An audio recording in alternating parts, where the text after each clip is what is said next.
Shutdown anggota Komisi 6 Dewan Perwakilan Rakyat atau DPR RI bidang perdagangan, perindustrian, investasi, koperasi UKM, BUMN, dan Badan Standarisasi Nasional, Arya Bima tiba di Bandara Sultan Iskandar Muda, Blang Bintang pada Senin 8 Agustus 2022.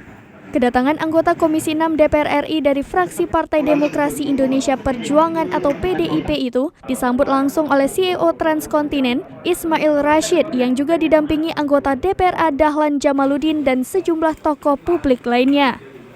Kedatangan Arya Bima ke Aceh dengan agenda melakukan pertemuan dengan Eselon 1 Kementerian BUMN, Eselon 1 Kementerian Koperasi dan UKM, Direktur Utama PT Pertamina dan sejumlah direktur perusahaan yang ada di Aceh.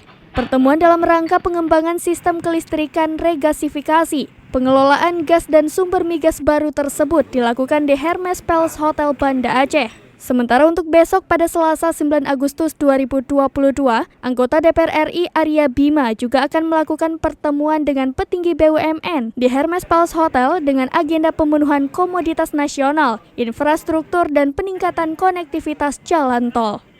Dari Banda Aceh, Indra Wijaya, Serambi On TV.